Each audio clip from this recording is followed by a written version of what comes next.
conversando con Ángel Medina y en el corte anterior hablamos acerca de esa responsabilidad que tienen los políticos. Hablabas de ese reto que realmente está por cumplirse en este escenario también, donde tenemos elecciones cercanas y hay una duda también que está en el panorama hacia los partidos de oposición, porque dentro de esas responsabilidades que hay como dirigentes políticos, que es acercarse realmente al ciudadano, poder atender sus necesidades, si dentro de los mismos partidos de oposición hay conflictos, no se nota dentro de la población que estén de acuerdo entre todos los partidos. Hoy en día incluso, bueno, hay como diferentes sectores dentro de la oposición y si bien en algunos momentos se hablaba de que era importante el diálogo entre oposición y gobierno, hoy en día pareciera que también es necesario el diálogo dentro de los mismos partidos de oposición. ¿Cómo realmente también eso entenderlo en este plano? ¿Cómo mirar qué es lo que realmente está pasando dentro de los partidos de la oposición actualmente en nuestro país? Y también entendiendo, bueno, que hay diferentes factores que han influido, incluso, bueno, tras las elecciones del 28 de julio y diferentes sucesos también que han ocurrido desde años atrás y que hoy en día también, pues de alguna forma juegan un papel negativo para cómo ven los ciudadanos cómo está la oposición el día de hoy. Mira, yo creo que hay que replantearse el diálogo. Es decir, muchas veces se siente que el diálogo es entre los partidos políticos. No, yo creo que hay que replantear el diálogo y aprovechando que el 25 de mayo inicia un proceso que te va a llevar en Venezuela al menos 3 eventos. El primer evento es el 25 de mayo, que son las elecciones de la Asamblea de los Gobernadores, pero está pendiente un evento que son las elecciones municipales y un evento que todavía no sabemos bien de qué va, que es lo que se ha llamado la reforma de la Constitución. Que sería uno de los más importantes también. Que es uno de los más importantes, pero es el que menos sabemos. Entonces, el diálogo tiene que ser a partir de esos eventos. Y el diálogo tiene que dirigirse hacia otro lado. Es decir, la política o los políticos tienen que dirigir el diálogo a los ciudadanos. ¿Por qué? Porque hoy tú tienes un grupo de ciudadanos que dice yo voy a ir a votar y voy a participar porque yo no voy a delegar mi fuerza, mi contención y mi derecho del voto no lo voy a delegar a nadie, porque yo quiero expresarme a pesar de todas las dificultades que existan, porque a pesar de que yo entienda que desconfío o no del sistema, yo quiero expresarme, yo quiero hacer valer mi opinión, aunque al final la institución no canalice esa opinión como debe ser, y hay otro grueso de la población que dice yo no tengo ninguna motivación para ir a asistir y ninguna motivación para votar. Entonces el diálogo de la política tiene que ir a explicarle a la gente por qué es importante no solamente el voto, sino algo que es más importante que el voto, la participación. Porque es importante que los políticos vayan a la gente y decirle, mira, hay que opinar, hay que discutir, hay que debatir, tienes que decir lo que sientes. Y decir lo que sientes es importante porque es lo que permite orientar hacia dónde va la política, permite saber además cuáles son tus principales problemas, cuáles son tus principales preocupaciones frente a lo que se está viviendo en el país. Ese diálogo entonces es un diálogo que no es ni de arriba hacia abajo, es de abajo hacia arriba, porque es ponerse a escuchar a la gente y de esa escucha hacer una retroalimentación y dirigir políticamente a la gente a una participación que sea constructiva, una participación que le permita a mediano plazo tener representación, que esa representación pueda tener un juego político en las instituciones, por ejemplo, la Asamblea Nacional. A la Asamblea Nacional le hace falta que haya más equilibrio en la representación política, porque la representación política, ¿qué? Sí, es discusión, es mucha discusión, es desencuentro, pero es debate y son soluciones que pueden al final ser consensuadas. Y eso es lo que le permite a los ciudadanos darle soluciones.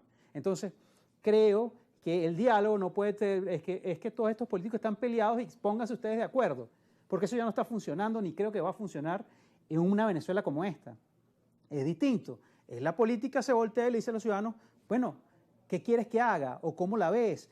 ¿Qué puedo hacer para mejorar tu vida? ¿Qué puedo hacer para canalizar tu participación? ¿Qué puedo hacer para que ese que no quieres participar se transforme en quiero participar? O sea, ¿qué quieres que diga o qué quieres que hable o qué quieres que trabaje contigo para empezar a construir algo distinto? Claro, y ahora en el plano real, ¿cómo aplica eso? ¿Realmente está funcionando desde alguna instancia? Porque hoy en día vemos que quizás, bueno, desde los partidos lo que recibe es, bueno, ¿vas a votar? O por el contrario, otros que dicen es solamente no participes. O sea, esa es quizás como la dirección que se observa que están recibiendo más allá de escuchar que hay detrás de los ciudadanos, cuáles son realmente esas necesidades, como mencionaba. Primero porque es la participación, es la forma más básica de aproximarse, pero hay otra que es más compleja, que es cómo participas. Es cuando te digo, ¿cómo participas? Yo soy lo que creo que hay que votar, y siempre hay que votar. Y creo que hay que explicar a la gente cómo esa participación en los asuntos de todos también forma parte del voto y que el voto tiene un valor independientemente de que no confíes en el sistema. ¿Por qué?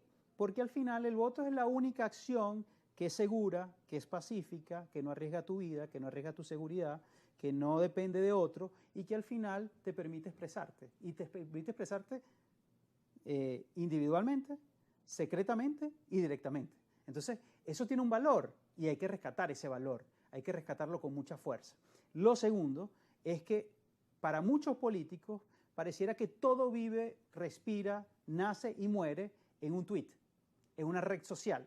Y la verdad es cuando vemos las encuestas, por ejemplo, la penetración de X, que es Twitter, lo que era Twitter, es de 0.5%. Es decir, hay otras redes sociales que tienen mayor capacidad de hacer interacción con la sociedad porque las redes sociales existen y son un valor. Y sobre todo hoy en día que no cualquier persona desde su teléfono puede ir a acceder a X, ¿no? Todos tienen la... O sea, No, hoy en día te entras y no te deja abrir no, desde cualquier lugar pero del tiene mundo. WhatsApp, tiene Facebook. Entonces, ese valor hay que cultivarlo y cultivarlo para construir, porque el problema es que también hay un sector de la política que se mete en esas redes simplemente para desconocer al otro, para insultar al otro, para decir que está equivocado, que el dueño de la verdad soy yo. Y al final la gente eso es lo que lo aleja.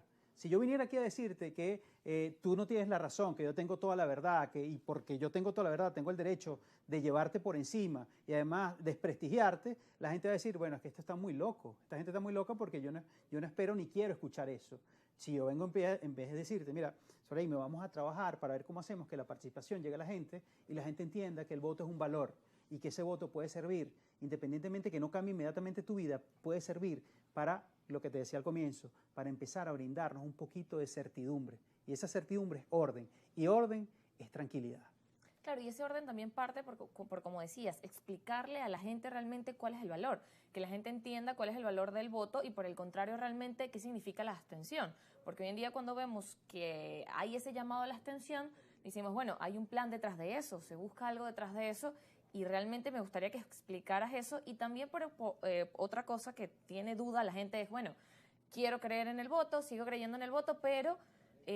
¿cómo saber que realmente voy a expresarme con mi voto? Porque después del 28 la gente sintió que, bueno, lo que expresaron no se tomó en cuenta, no se publicó el resultado, entonces Sí. quedaron esas dudas allí y la gente dice, bueno, entonces realmente vale la pena y eso, como decía, hay que explicárselo a las personas. Bueno, lo primero que hay que explicar son dos cosas, dos conceptos. El voto en Venezuela es un derecho, o sea, quizás en Bolivia es un deber, en Bolivia es obligatorio votar. Si tú no votas te multan. En Venezuela no, en Venezuela es un derecho. Por tanto, un derecho tú lo usas o no lo usas. Es decir, tú tienes el derecho de ir a votar como tienes el derecho de no ir a votar. Eso está perfecto, eso está en la Constitución. El problema es que ese derecho no tiene efectividad en el sistema electoral venezolano, que es otra cosa, y lo pongo así gráficamente. Por aquí está el derecho al voto y por aquí está el sistema electoral venezolano. ¿Por qué te quiero decir esto? Porque en el sistema electoral venezolano, las elecciones se ganan así voten 2% de los venezolanos. Las elecciones se ganan por un voto. Y no importa cuánta gente vote. Es decir, la abstención en el sistema electoral venezolano no tiene un valor, no tiene una efectividad, no tiene un logro final político. Porque si tú me dijeras que en Venezuela, para que una elección sea real, tiene que votar más del 40% de los electores, entonces la abstención sí tiene un valor porque puede anular una elección. En Venezuela no. En Venezuela puede votar el 3% y la elección es válida. Y esa es la... Exacto, no le quita legitimidad a la elección. No le quita ni legitimidad ni le quita efectividad, porque al final lo que salga de esa elección, vote 1%, vote 5% o vote 90%, es el que va a representar esas instituciones, el que va a dirigirse esto y va a tomar decisiones por ti y decisiones que te van a afectar en tu vida. Entonces creo que aquí sí, el voto es un derecho, pero en nuestro sistema electoral siempre es mejor y siempre es más efectivo votar. Aunque ese voto termine siendo nulo, aunque tú creas que ese sistema electoral no te está funcionando o que no refleja lo que tú estás opinando, siempre es mejor votar, porque no votar significa que esto va a avanzar contigo o sin ti. Bien, antes de irnos a la pausa, explica también el segundo factor, que este era el primero, del tema de la abstención. El segundo de, bueno, cuando la gente dice, pero realmente vale la pena votar si no se va a ver reflejado lo que yo realmente voté por lo que pasó, bueno, el 28 de julio. Sí, ese es el desarrollo que ha tenido Venezuela, no en el 28 de julio. Lo tiene más de 10 años una discusión sobre el valor del voto, el de las garantías electorales, el del voto libre, el del ejercicio real de las garantías de participación política. Ese es el debate que hay permanentemente. Y no es que el 28 habían buenas condiciones y hoy sí. O sea, no es que el 28 habían buenas condiciones y hoy no las hay. Es que en Venezuela siempre ha habido una queja general de los espacios políticos de oposición de que no hay condiciones. Y pese a eso, y quiero volver otra vez al concepto de resiliencia, pese a eso, los venezolanos han decidido utilizar el camino democrático para buscar cambiar las cosas. en algún momento se ha podido hacer, en otros momentos no se ha podido hacer. Pero que no puedas hacerlo ahorita no quiere decir que en el futuro no lo logres hacer. Lo peor que tú puedes hacer hoy es decir, es que yo no voy más nunca a eso, y como no vas más nunca a eso, más nunca va a pasar nada que tú quieras que pase. No sé si me explico. Al final es, si tú te inhibes, las cosas van a seguir andando y no van a andar a favor de lo que tú quieres. Claro, el hecho de participar. Y me gusta esa explicación que haces porque hoy en día las personas, bueno, se preguntan y dicen, bueno, ¿vas a votar, no vas a votar? Y el punto Sí. es ese, que al final es un derecho y cada quien puede decidir Sí. si voy a votar o no voy a votar, pero que cada quien lo decida consciente de lo que representa su decisión. Y como decías, no es de si me inhibo o si no participo o si no estoy, sino consciente. O lo hago solamente porque, bueno, escuché que eso era lo mejor plan, porque un dirigente político lo dijo, sino consciente de qué representa eso, también cómo aplica dentro del contexto venezolano y, como decías, bueno, de la Constitución, desde el Consejo Nacional Electoral y desde todas las instancias. Nos corresponde ir a la pausa, pero al regreso seguimos conversando con Ángel Medina. Ya venimos.